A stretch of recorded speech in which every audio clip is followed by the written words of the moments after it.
This little boy was furiously sawing at his front teeth with wire. As he kept tugging with force, his mouth had already filled with blood. Even so, he had no intention of stopping. 2 minutes later, his front tooth finally loosened. But alas, the tooth fell into the drain. This was the tooth he sawed off through excruciating pain. Pudding started crying sadly. It was then Pudding suddenly heard someone calling his name. The voice was coming from the drain, and the person even claimed to be his friend. Pudding was puzzled and gently approached the sink. The voice rose again. "How much money do you use?" Unexpectedly, a demon was hiding in the drain. The demon asked how much his tooth could sell for. Pudding said it could sell for $25 and begged for the tooth to be returned. But the demon had no intention of giving it back. In exchange, he offered to give Pudding a special tooth that could bring him a lot of money. Then, the drain repeatedly gushed out sewage. And after the sewage receded, a black tooth was left behind. At bedtime, Pudding placed the tooth under his pillow. Come morning, he rushed to check under the pillow. And indeed, the tooth had turned into gold coins. Pudding was extremely happy. The demon hadn't lied to him. What made him happier was, today a couple was coming to the orphanage to adopt a child. Pudding tried his best to smile, hoping to catch the couple's attention. He longed to be adopted, to have a warm family, but the couples who came to adopt always chose children who looked noble and tidy. This couple warmly invited a boy into their family. Pudding watched enviously on the side, how he wished he was the one being adopted. In order to be adopted, he took all his gold coins to the store and bought a comb that looked very noble. He thought that, as long as his hairstyle was good looking, he would be adopted. Just as he was carefully combing his hair in front of the mirror, a few bullies in the orphanage suddenly broke in and snatched his comb. The bullies, seeing the comb was so well made, might be expensive, asked where he got the money. Pudding said it was a gift from a friend. This amused the bullies. They mocked Pudding for having no friends at all. It was then a voice came from the drain again, warning the bullies not to hurt Pudding, and claimed that by throwing a tooth into the drain, they could also get a lot of money.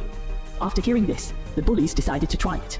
After the tooth fell, the demon grabbed the tooth at once, holding it in his mouth, while the bullies watched the sink with anticipation.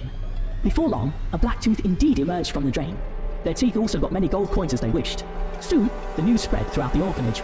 All the kids were desperately sawing their teeth with wires, and then trading with the devil, using the gold coins from the exchange to spend in shops. They all tried to dress as clean and neat as possible, so they could be liked by the prospective adoptive mistresses. Soon, another couple came to the orphanage to adopt a child. All the children were full of expectation, but only one child could be adopted at a time. The children who were snowed under felt very depressed. In order to attract more attention, they became very crazy. At first, it was just sawing teeth with wire. Now some children even slashed all their teeth with hammers, throwing them into the sewer to exchange for gold coins. Thus, more and more teeth were thrown into the sewer. Pudding refused to be shown up. In order to get his teeth out, he fiercely slammed into the wash basin, then threw the fallen teeth to the devil. This time, he used the exchange gold coins to buy a new set of clothes. The adoptive parents came again. The children were all dressed neatly. Everyone tried to show their best selves. Pudding still had a smile on his face, just no longer dared to show his teeth. Luckily, this couple took a fancy to Pudding. The woman was very gentle, asked him if he was willing to go home with them. Pudding was thrilled inside. He had dreamed of this day, but he dared not open his mouth to respond, just quietly looked at the woman, responding with a smile. The woman was puzzled by this, hoping Pudding could communicate with them, so as to better understand each other. But Pudding still refused to speak. The head of the orphanage also reminded him to speak, but as soon as he opened his mouth, the adoptive couple's faces drastically changed. They turned and walked away. At this moment, Pudding had not a single tooth left, just 2 rows of gum beds.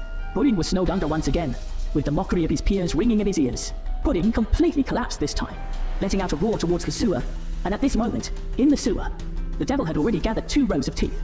At night, the sink suddenly shook violently. The devil crawled out from the sewer, and then screams were heard. The devil went on a rampage. The children of the orphanage did not escape. Only Pudding was left crouching in the corner, trembling. The devil walked towards him step by step. Pudding had nowhere to escape. He bravely stood up, bared his teeth and grimaced at the devil. Surprisingly, the devil did not harm Pudding. Instead, took out a tooth from his mouth and handed it to him. This was the very first milk tooth Pudding had given him. Pudding took the tooth, fitted it in his mouth. This scene was amazingly similar to the first time the devil had fitted on teeth.